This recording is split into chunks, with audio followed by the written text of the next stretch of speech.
Hello and welcome to Transforming Tomorrow from the Pentland Centre for Sustainability in Business. I'm Paul Turner. And I'm Professor Jan Babington. We're about to head to Southeast Asia to find out what Bangkok banks and badgers have in common. Have you ever stuffed a badger, Jan? No. Have you? Why are you asking me this question? Do you have some kind of fascination with birds and other wildlife in museum collections? Oh, yeah, kind of. I mean, it's interesting to look at, even if it's a bit gruesome and a bit 18th century. Do you know what it has to do with sustainability? No, clearly not, but I do hope you're going to tell me, because stuffing badgers was not something I had on my list of things to think about today. Well, I'm completely baffled myself then, because I've got down here, we've got a whole episode on taxidermy. Sorry. Oh, I'm sorry. Yeah, no, okay. I now see where this got. Taxonomies, Paul. Oh, taxonomies. Right, I need to change my glasses. Right, that makes a lot more sense. Okay, right. Oh, sorry. I enjoyed that way too much. Right, yeah. Yeah, I can. Yeah, okay. You understand where my confusion arose? Yeah, I do. Because I don't exactly use the word taxidermy in everyday life, but I've at least heard of it. And now you've just thrown this word taxonomy at me. Well, look, this is then going to be an absolutely brilliant podcast for you, Paul, as well as our listeners, because it's a taxonomy is really important, but it's kind of like in the background. So actually finding out what it is will tell you something about how the markets work. I was about to ask in the background of what, and then you've said markets. So Operation of capital markets. Operation of capital markets. Are we talking about stock exchanges and such? Yes, indeed, but also anything that allocates funds, so it could be banks as well. Is it a system? Is it something? Yes. So we're talking systems. I feel like it's like this is now 30 questions for you, trying to figure out what we're actually talking about today. I'm really disappointed. I had 5 questions about how you stuff a badger, and now I can't ask them. Well, yeah, hang on to them for a different podcast, Yeah, right. I think. Can you bring on someone from museums for a future episode so that we can talk about it? I will do my best. I'll cross these out then. Right, that's it. Right, no more questions about those silly animals. Okay, so we're going to be talking about taxonomies. We're going to be talking about business markets, capital markets, and we're going to be talking about them with a very nice colleague of mine who I worked with in Birmingham, but who also I had the pleasure of examining her PhD when she was at the University of Manchester. Yes, we're going to be joined by someone who is a researcher and social scientist based in Bangkok, Thailand, someone who previously was with the University of Manchester and Birmingham, and someone who very soon will be starting a new role with the Thai Stock Exchange. So we're going to say hello to Charika Chanontapipat. Hello, Charika. Hello everyone. Hello, Paul and Jan. I apologise, Thanks for the Charika. kind introductions. I apologise, Charika, if the start of this episode made you think you were on here to discuss how to stuff various wild animals and things like that. I've now understand where my mistake was. It's definitely nothing to do with that. We're going to be talking about taxonomies, not taxonomies or taxidermy, but we're going to be talking about taxonomies and the sustainability aspect of them. And the other great advantage of talking to Charika is that we'll get a chance to think a little bit more about what's happening in Thailand as well. Yes, because while we say you've been at the University of Manchester, the University of Birmingham, you are now in Bangkok. Can you tell us then a little bit, as our first guest from Thailand on this show, the key issues that there are in Thailand with respect to sustainability and sustainability in business? Yeah, so as Jan mentioned, so I used to be in the UK, and then I moved back after the COVID hits the world, and then I came back to work in research policies and working on the sustainability and also the intersection with that with the business practices. So for all the listener who may not familiar with Thailand, it's I can call it like upper middle income economy in Southeast Asia, and also a major like global exporter as well, particularly if you imagine like food, agriculture, automobiles, electronics, and also tourism. Because of this, when we talk about sustainability in Thailand, it's not just environmental issues. It's about also increasingly economic competitiveness of the country, supply chain access to the world, and also investment credibility as well. So if you think about this on the policy side of things, Thailand has strengthened its climate governance in recent years. So that's why we're going to talk about taxonomy today. So we have a key institutional development that involve the establishment of the Department of Climate Change and Environment, which now plays a central role coordinating roles across mitigation, adaptation, and climate planning. So this has helped a lot in consolidate responsibility that were previously quite fragmented, I would say. And also like Thailand hasn't updated its climate commitment just recently. So we used to have the net zero goals by 2065, which is quite actually further away from the global commitment, but now it's accelerated into net zero by 2050. So these targets are ambitious for economy like Thailand that still relies heavily on manufacturing, agriculture, and also fossil-based economy. So that's why in this perspective, sustainability and also like climate mitigation adaptation is quite important to Thailand. With that, financing or the money that we actually need to kind of expedite that goals is actually also come into play as well. So within that background of a country that's pursuing ambitious climate change goals and will need finance for doing that, what is a taxonomy and why would that be relevant in this context?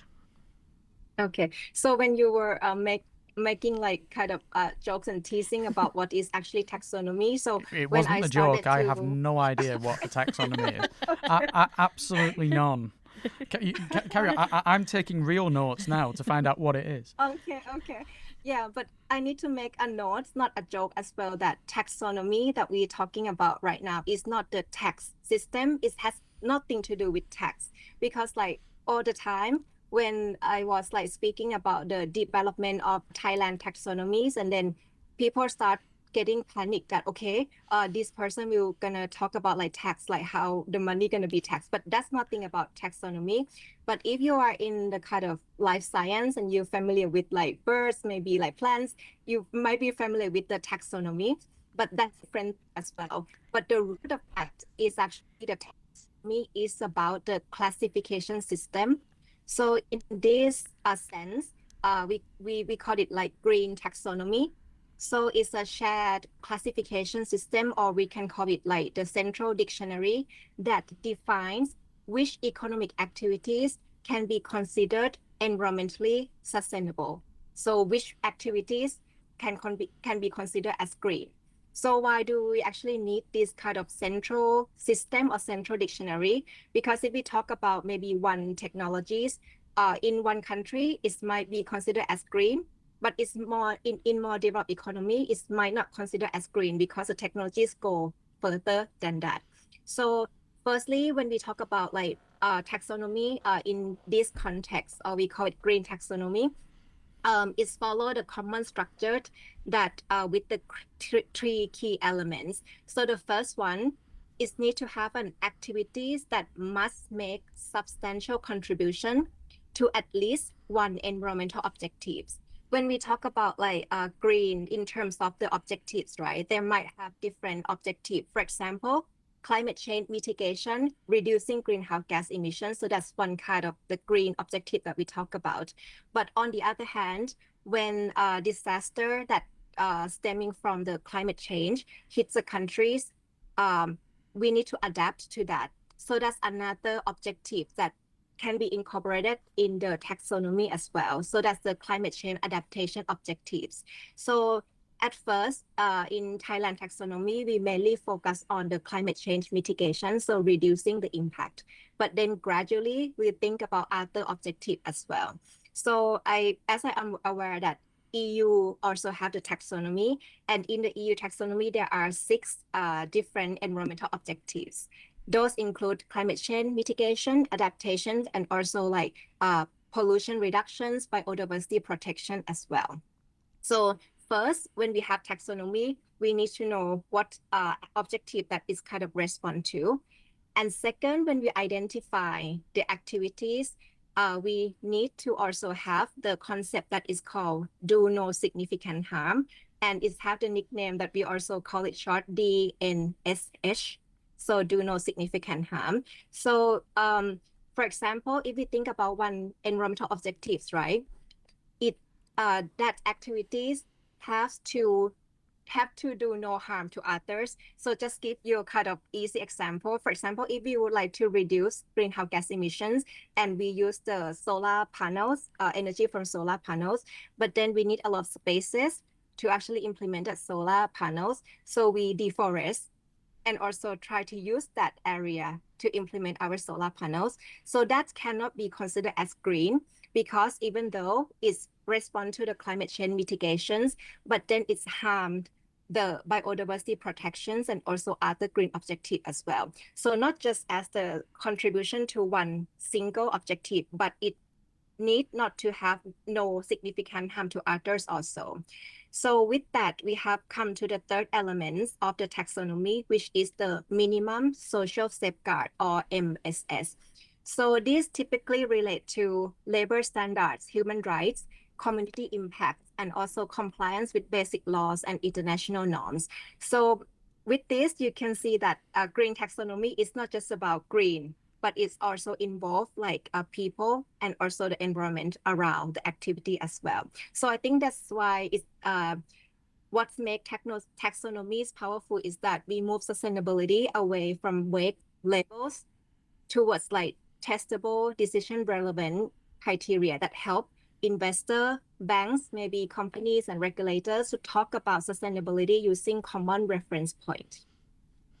So it's a pretty, I'm looking at Paul now, it's pretty nifty, isn't it? It is. It is. Yeah. I do see how stuffed badgers could come into it, because if you were to build all those solar plants, get rid of the forests, and there's lots of dead badgers as a result, then you'd have to stuff them. Yes, and it wouldn't meet the minimum social safeguard of... There'd be no of not harming badgers. Yes, no. It would be harming the nature and biodiversity aspect whilst improving the solar power and the lack of gases going into the system, etc. Yes, no, it does. It makes a lot of sense. It's tying everything together in the whole of the sustainability world. Yes, that is. Yes. It's pretty... I think they're just like a really fascinating design. And of course, when you get on, if your substantial objective is to enhance biodiversity, you can't do any significant harm to your climate change objectives. Mm-hmm. So it all comes and goes. Yeah, and you've also then there's the social safeguards for the people as well. You're saving all the environment, but if you're saving the environment at the cost of all the human population dying, then we need to find another way to save the environment so it all works. Yes, no, it's bringing it all together under one umbrella. I think we should now be called Taxonomies Tomorrow. Taxonomies tomorrow. That's it. Yes, rather than transforming tomorrow. Yes, rather than transforming tomorrow. Transforming taxonomies. Is that? I feel now that I've used the word, I think we should just use it all the time. I can understand where that comes from. We'll take that under advice. I don't know that many people would understand the title of our podcast anymore, but those that did, they'd really understand it. They'd really appreciate it. Yeah. So Tarika, tell me how you became interested in taxonomies, and what is your experience of trying to develop one within the context of Thailand? Okay, just before I move on to that, I would like to highlight also that when we talk about taxonomy in some jurisdictions, it's actually like mandated and it's required. So, for example, in the EU, you have the taxonomy regulations. So it means that that's required by the institutions or firms in the scope of that regulations to comply. But now, as for Thailand, Thailand taxonomy is now used as a kind of informational tools only or referencing tools. There's no hard laws requirements for companies, financial institutions to use that. But then it's kind of the market expectations and also maybe like expectation from regulators that company financial institutions starting to internalize how this categorization works and also maybe use this as a reference point to adjust their internal decision makings also. So it's not required yet, it's still voluntary, but there's expectation from the market. So I think it's a little bit like contrasting to like EU taxonomy a little bit, that is more kind of the requirement and mandatory more or less. And the reason that I'm interested in taxonomies, I think my interest in taxonomies like came through like policy work. Rather than just like financing and the money alone. My previous workplace or institutions called Thailand Development Research Institute. So we work on policy research. And also in my area, I'm interested in any policy ecosystem or mechanisms that promote private sectors to act in a more sustainable way or less unsustainable way. So I think taxonomy is one of the tools that kind of nudging companies or financial institutions or any institutions to do that. And as I mentioned, I worked on business and sustainable development policy, initially focusing on disclosure framework and standards. So that's another kind of more or less mechanism, regulations or framework that company to behave in a certain way as well. So over time, I became more interested in sustainable finance too, and that's why it's bring me to projects that on the development of Thailand taxonomy. But I needed to say that I kind of got involved in the phase 2 of Thailand taxonomy. In the phase 1, the Thailand taxonomy actually involved only 2 sectors, energy and transportations. I think the reason like beyond the resource constraint is that because these 2 sectors are the most kind of greenhouse gas emitting sectors, so that's why they kind of tackle these 2 sector first. But then when the phase 2 was developed, it's just launched last year in May. So we expanded from 2 sectors into like 6 sectors. 4 additional sectors include agriculture, construction and real estate, manufacturing, and waste management. So these are all 6 sectors together that Thailand have. And one of the interesting questions that I also got asked by many people like in Thailand or outside Thailand. So why do Thailand need Thailand taxonomy? Because the EU have, and we not just kind of use EU taxonomy. So I think the answer would be that we set the standard and expectations align with the global standard, but sometimes we need to kind of realign that with the local context as well. So you would see that if you're interested, you can look at our, especially on the agriculture sector. So all the sector, they have the traffic light system. So what's green, what consider like amber, what consider red. But in agriculture sectors, so sustainable agriculture practices in the Western world compare like to the context in Thailand might be different. So that's why it needs to be localized. So I think that's why different countries might develop their own taxonomy in such a sense. So I think that's why Thailand kind of started to do so also. It doesn't sound easy. It sounds very complicated. You were talking about the fact that Thailand's already on phase 2, that it started off with its phase 1 with its focus around energy and transportation only and then expanded out. I know how hard it can be in any country for laws to get passed and for regulations to be put in place. So for them to have a taxonomy which is enveloping so many different areas, it must be really difficult. So how does a taxonomy get developed, Charika, and what problems have you got to overcome if you're going to create one? Yeah, I think you like hits on the right points. Like Paul, it's kind of a messy process, I would say. So as I mentioned, I involved in the second phase of the development of Thailand taxonomy, right? So we, like the steering committee, actually learned from the development of this in the first phase as well. So because it's complicated, and we also needed to rely on the international consultant, the CBI, Climate Bond Initiatives, actually helped with the Thailand taxonomy phase 1 development as well. And when you imagine like the complexity of the concept, and also it's kind of spoken and described in English, which is not like kind of the native tongues in Thailand. So everything's complicated, plus the language barriers. And also like maybe when we got the draft on the first phase, the times for the public consultations, time for people to think whether they can have the input, so what they could input in that. So that's kind of one of the challenging things that we found in phase 1. So in phase two that I've got involved, TDRI as a kind of policy research think tank act as a secretariat of the steering committees. So we have the steering committees on one layers. So these are the four parties that make the decisions. But then on the outer layers, so we have the expert groups and also working group in another two layers as well. So with that, we knows that we have like everyone on board. We have the expert, we have the stakeholders on every sectors involved.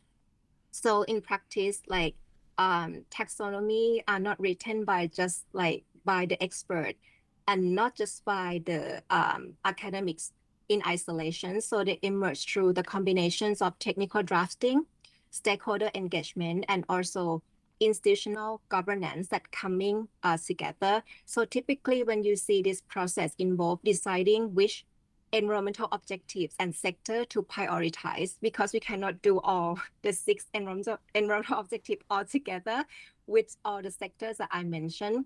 Develop technical screening criteria, what's considered green, amber, and also red. So that's a lot of negotiation already. So we can say that green is kind of benchmark to net zero at 2050s, but how's the amber and the red and also like the NHS, MSS like put into place. So that's a lot of negotiations. And then the stress testing this criteria through the consultation with financial institution, corporates, and also SME, sector expert, and civil societies. I remember like there was one kind of discussion circle that's organized by an NGOs. So these are the group that there's a lot of kind of misunderstanding, and if we actually as a working team miscommunicate, it might kind of go into different directions. So we need to know like what are their concerns and how we're gonna address their concern with the existing taxonomy and also the future development of this taxonomy. Another challenge, as I mentioned, is stakeholder diversities. So I mentioned to Jan when she visited Bangkok that some people think taxonomy is like the kind of mission to the moon. So you aim high first and it's voluntary. So if they think it's voluntary and it's kind of the improvement tool, so they said, okay, we need to kind of keep it very high standard. So we go into that directions. But if the perceptions of a particular stakeholder actually thinks that it's going to be the laws, it's going to be the regulations, when they're going to lobby and talk about things in the process, they try to kind of, okay, maybe we need to kind of lower the standard a little bit. So with just this kind of understanding on the same document, will make this kind of challenging in the development process. And I think another important challenges is also the governance. So as I mentioned, the second phase, we have the steering committees, we have the working group, we have the expert group, we have everyone.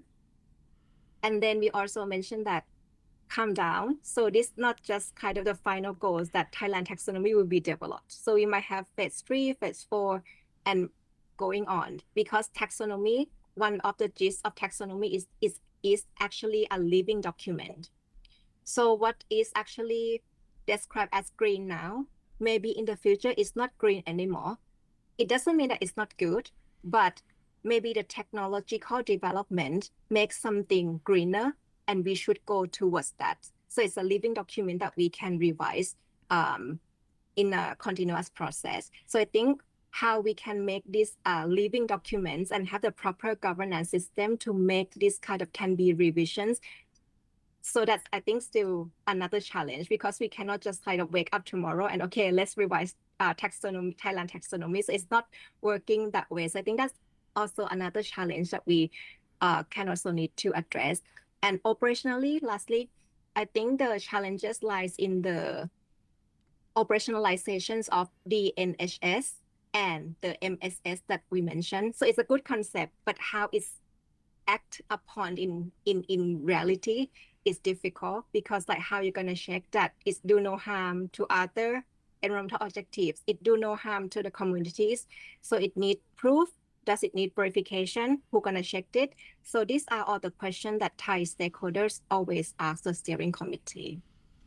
So given all of that, and I think you've given our listeners a really good sense of how difficult it is to build one of those, for phase 2, how long was that? How long did it take to put together that phase 2 of it?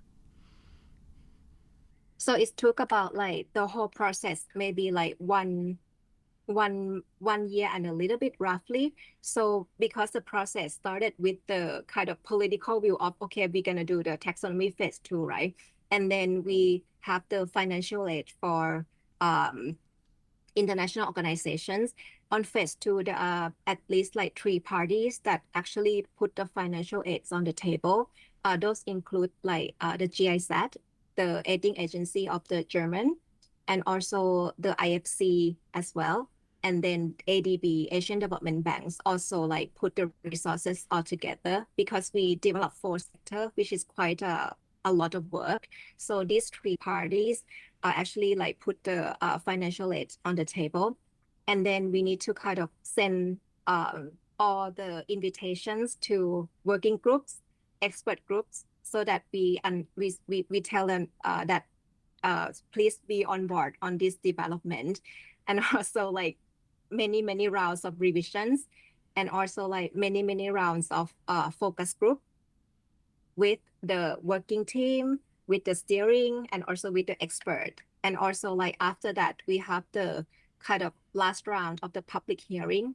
And we need to also like leave that plenty of time for people to actually like comment on. We incorporated comments. So that's the TDRI's kind of main duties, also like kind of incorporated and analyzing all the comments as well. So we got a lot of comments coming in. And then we revised based on the comments and do the launching. So that's happened in May 2025. Yeah. I think you'd be eating, sleeping, and dreaming it by the end of all that. Yes. How common are taxonomies then, Charika? You've talked about Thailand, you've talked about the EU. Are there other countries that have them in place? Are there other countries that are currently developing them? Yeah, so I think taxonomy has become like quite common, I would say globally. So if you are interested, like which countries actually have their own taxonomy, you can like put into Google like taxonomy countries updates. So there are updates all the time in terms of the status of different countries who have their own taxonomy. For example, like we have EU, definitely the region like taxonomy. ASEAN also like have their own taxonomy as well. I think Australian is taxonomy is under development, and also like I think Brazil is under development. I'm not really sure how far it will go in terms of the finishing, but if you look at the world map in terms of how taxonomy are developed, either it's kind of developed and implemented already, or it's under development. But interestingly, so I think this rapid growth in development of taxonomy reflects the real demands, and the markets actually wants consistent definitions to guide capital allocations and reduce what's called greenwashing. At the same time, it creates challenges around fragmentation and comparability. So you might worry that, oh, whether Thailand taxonomies can be interoperable with like ASEAN, for example, or the EU. And that's why the global conversation has shifted from asking, should we have taxonomy, to how do we make them interoperable and comparable? So with this interoperability does not mean identical rules everywhere, because it's still kind of like coming to the local context, as I mentioned, but it means that having enough shared, structured, and transparency that different system can be compared and understood.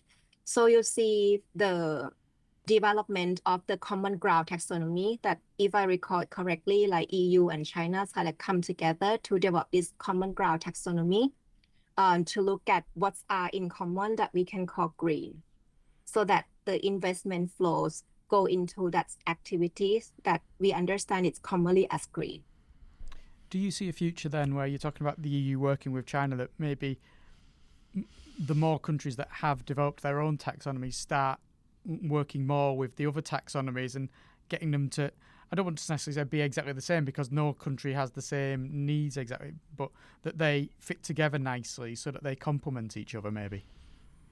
Yeah, but I think I'll take an example of, for example, like ASEAN taxonomy, right? So if you're looking at different country in ASEAN, each country might have their own like local context, and at the same time, they might have their own kind of stage of economic development.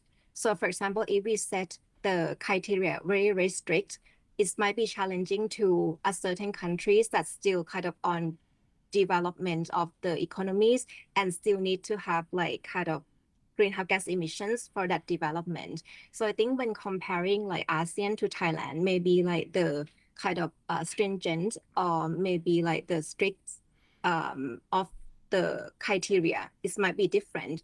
But then when we talk about green activities or environmental objectives, so that's kind of common language, because when EU have the 6th environmental objective, I think the structure of Thailand taxonomy is designed in such a way as well. So, given that the phase 2 is completed, what work do you anticipate the taxonomy will do now? Like, will it reallocate capital flows or lead to other outcomes?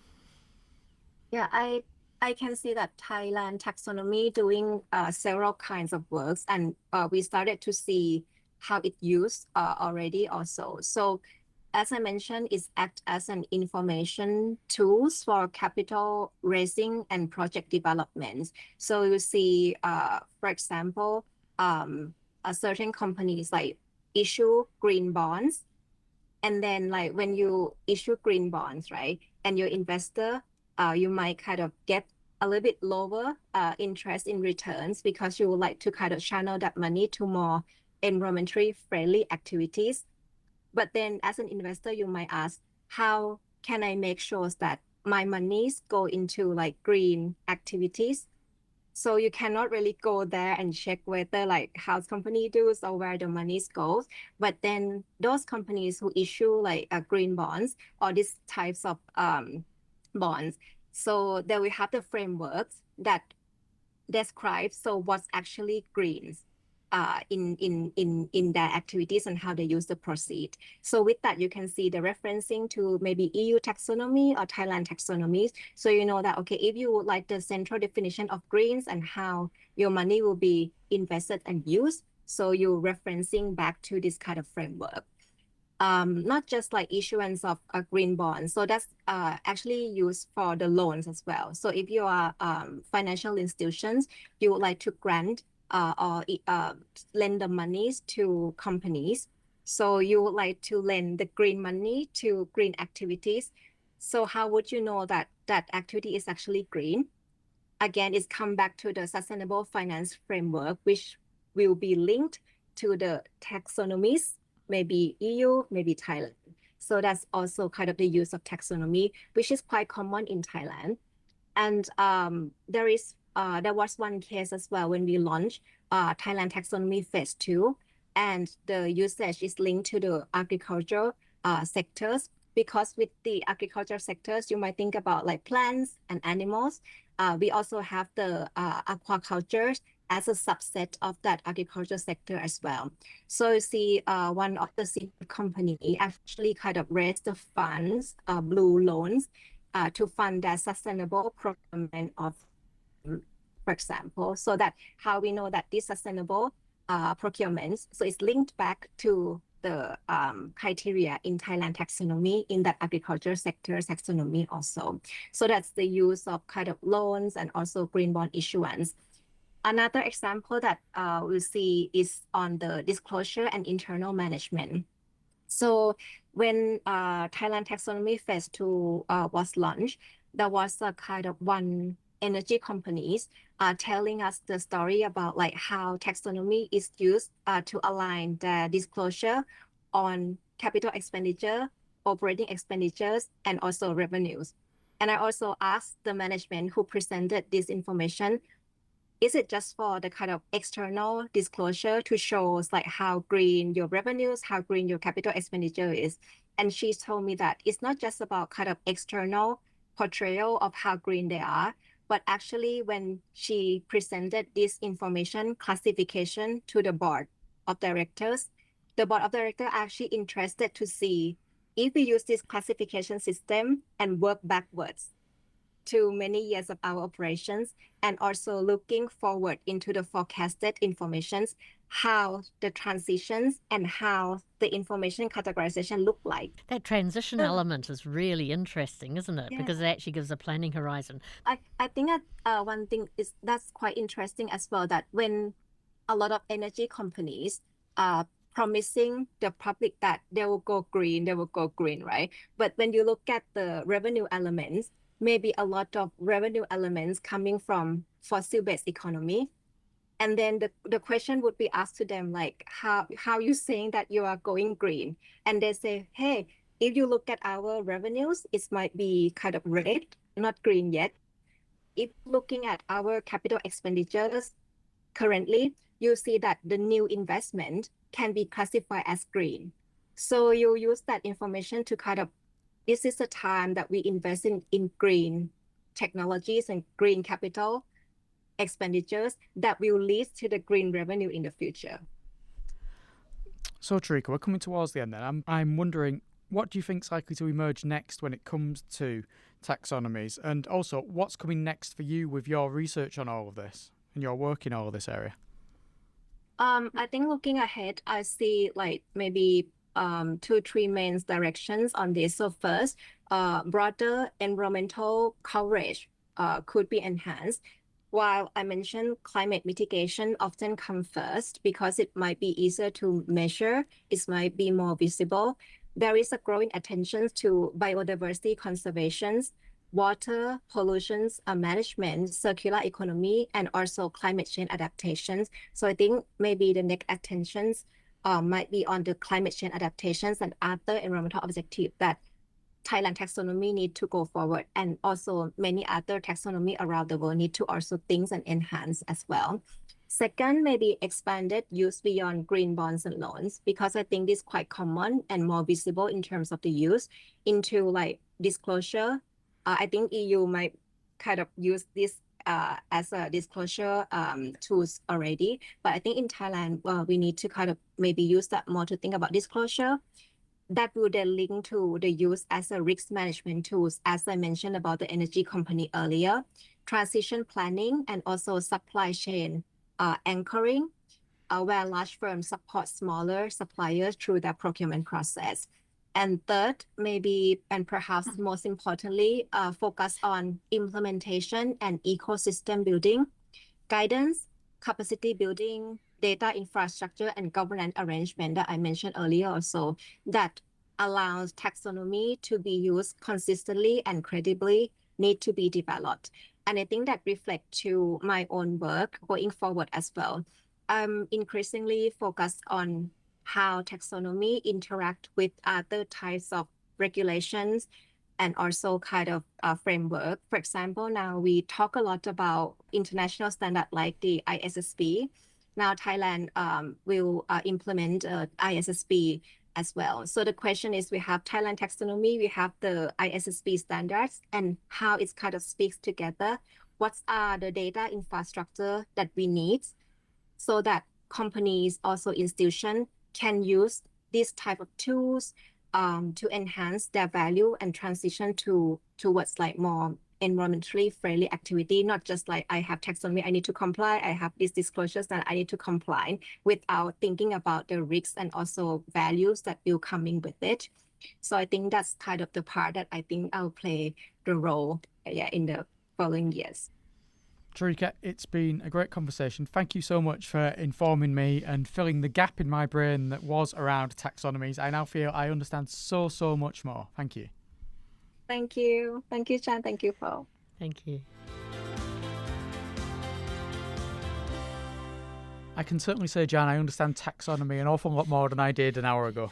That is very good. And I hope our listeners will have that same experience as well, because it's one of those things, it's like, it's behind the scenes and it's tucked away in sort of quite technical places, but its impact on what's happening in terms of, capital allocation, but then what's happening for, changing corporate behaviour, changing corporate impacts is really important. But I suspect that 99% of our listeners never heard of it before, but there it is. And it's a concept that is certainly very important. I wonder sometimes if words like this are important to people. They see the effects, they see how it's going on. Therefore, but the word taxonomy wasn't important to them, so they haven't needed to know what it meant. But they can see how it applies now and what it actually means, even if they never need to use it in their day-to-day lives. The chance of me ever using the word taxonomy again after this podcast seems slim. Well, I think you should put it in every social conversation you have for the next month and see how you get on. Do I need to start drawing up social taxonomies for my interactions with people? Is that what you're saying? Saying I'm doing the objective, to be kind, do no significant harm, not being sarcastic at the same time. Yes. You know, so there we are. I'm going to maintain my friendship with Stuart without negatively affecting my friendship with Bob. Exactly that. You've got it. So who do you think made the first taxonomy globally? Who do I think made the first taxonomy? Well, it seems too obvious to say the EU, but the EU do seem to just lead on anything like this. So I'm just going to say the EU. You're almost right. So theirs is maybe the most well developed and the most well known, but China was the first country to do it about 5 years or so before the EU, and they did it in order to be able to categorise investment, so to drive some of their development processes. So when was that? 2015. So they're all very recent things. Yeah, then. it's not as if it's been going on for decades No. and we've just not noticed it. It's that it's been going on for 10 years, 11 years now.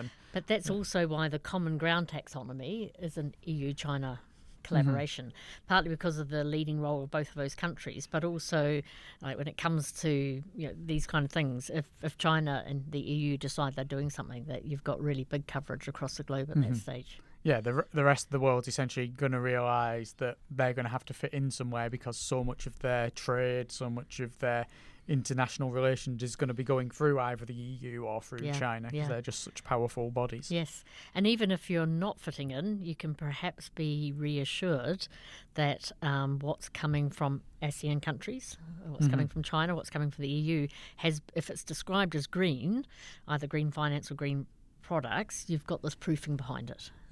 So it doesn't eliminate greenwash. There's still plenty of that around, but it's a way of trying to sharpen that up a wee bit. And considering it's been 10 years, and you can see that Thailand wasn't one of the first either from what you're saying, so therefore Thailand's not been 10 years. Thailand has been in that period of time, and it's already on phase 2, which is complete. It's looking towards phase 3, phase 4. It's recognising the need to adapt, to evolve, to look to the future and change, to recognise what actually needs to be done. Going from transportation and energy as the key focus to including agriculture, manufacturing, real estate, all those other areas, and then the areas that are almost certainly going to come into it in the future. And there's something, a phrase that was used that I just loved. It's a living document. So it's quite nice as well that it's not something that's sort of set in stone and there it is, but rather there's this ongoing evolution. And it was good to hear mention of your favourite Thai industry of aquaculture. Yes, indeed. Yes, Thai shrimp. We've spoken about those in the past on this show. So they're going to come under the banner of this Thai taxonomy. So it might mean that the Thai shrimp you've so worried about eating in the past become your favourite delicacy. Absolutely, because the do no significant harm might include not using excess antibiotics. Yes. So that's right. It's all good stuff. It It's all good comes stuff. in. So we've been talking taxidermy today, and next time we're going to be getting on the bus. Is that right? Yes, indeed. It's the malproposition, two episodes with malaprops. What? Yeah, malaprops, when somebody uses the wrong word. Is it? Is a malaprop a word? I've never heard malaprop. I vaguely know the concept, but yeah. Perhaps we should go past that. Yeah. Yes, from stuffed badgers to buses. That's where we're going. So we're going from taxonomies to omnibuses. Right. Omnibuses. That makes some almost sense. That's just no word for a bus, though. You'll find out it's a different word again. I gather it's to do with more regulations It and is, such. Yes, yeah. yeah. No buses are involved in the making Nope. of this podcast. Nope. No. Well, I look forward to that. Until then, thank you very much for listening. We're going to go and stuff a badger. Goodbye from me, Paul Turner. Goodbye from me, Jan Bevington, and I am definitely not going to stuff a badger.